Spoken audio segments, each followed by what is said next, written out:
ಸ್ನೇಹಿತರೆ, ಈಗ ನಾನು ಜಿಲ್ಲಾ ಪಂಚಾಯತಿ ಕಲಬುರಗಿಯಲ್ಲಿ ಇದ್ದೀನಿ. ಇದು 1881 ಹೈದರಾಬಾದಿನ ನಿಜಾಮರ ಸಮ್ಮರ್ ಪ್ಯಾಲೇಸ್ ಆಗಿತ್ತು. ಇದು ನಿರ್ಮಾಣ ನೋಡಿ 1881 ಅವ್ರದ್ದೇ ಇದು ಫಿರಂಗಿ. ನಾನು ಇವಾಗ ತೋರ್ಸಕ್ ಬಂದಿರೋದು ಈ ಫಿರಂಗಿ ಅಲ್ಲ.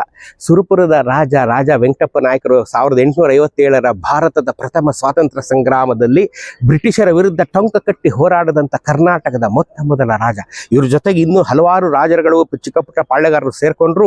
ಬ್ರಿಟಿಷರ ವಿರುದ್ಧ ಯುದ್ಧ ಮಾಡಿ ಕತ್ತಿ ಎತ್ತದ ಫಿರಂಗಿಯನ್ನ ಗುರಿ ಇಟ್ಟಂತ ಮೊದಲ ರಾಜ ವೆಂಕಟಪ್ಪ ನಾಯಕರು.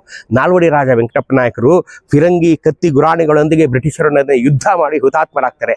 ಅವತ್ತು 1857 ರಾಜ ವೆಂಕಟಪ್ಪ ನಾಯಕರು ಫಿರಂಗಿಯನ್ನ ಹೂಡಿ ಬ್ರಿಟಿಷರನ್ನ ಕಂಗೆಡಿಸಿದಂತ 2 ಫಿರಂಗಿ ಗುಂಡುಗಳು ನನಗೆ ಲಭ್ಯವಾಗಿವೆ. ನೋಡಿ ಇಲ್ಲಿ, ಇದು ಕಲಬುರಗಿಯ ಒಬ್ಬ ನಮ್ಮ ಸ್ನೇಹಿತರಾದಂಥ ಹಿರಿಯರಾದಂಥ BA ಪಾಟೀಲ್ ಅವರ ಆಂಟಿಕ್ ಕಲೆಕ್ಷನ್ ಅಲ್ಲಿ ಇತ್ತು. ನಾನು ಅದನ್ನ ತಗೊಂಬಂದು ನಿಮ್ಗೆ ತೋರಿಸ್ತಾ ಇದ್ದೀನಿ. ಈ ಗುಂಡುಗಳನ್ನ, ಒಂದೊಂದೇ ಗುಂಡುಗಳನ್ನ ಇದಕ್ಕೆ ಹಾಕಿ ಬ್ರಿಟಿಷರನ್ನ ಕಂಗೆಡಿಸಿ ಭಾರತ ಬಿಟ್ಟು ಓಡೋಗುವಂತೆ ಮಾಡೋದಲ್ಲಿ ಮೊದಲಿಗ ರಾಜ ವೆಂಕಟಪ್ಪ ನಾಯಕರು.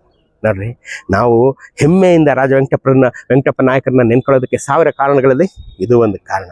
ಮೊದಲನೇದಾಗಿ 1857 ಬ್ರಿಟಿಷರನ್ನ ಭಾರತ ಬಿಟ್ಟು ತೊಲಗಿ ಅಂತ ಹೇಳಿದಂಥ ಮಹಾನ್ ರಾಜ ವೆಂಕಟಪ್ಪ ನಾಯಕರು. ಅವರು ಉಪಯೋಗಿಸಿದಂಥ ಫಿರಂಗಿಯ ಗುಂಡುಗಳು ನೋಡಿದ್ರಲ್ಲ. ನೋಡಿ, ಧನ್ಯರಾಗಿ ರಾಜ ವೆಂಕಟಪ್ಪ ನಾಯಕರನ್ನ ನೆನ್ಕೊಳ್ಳಿ.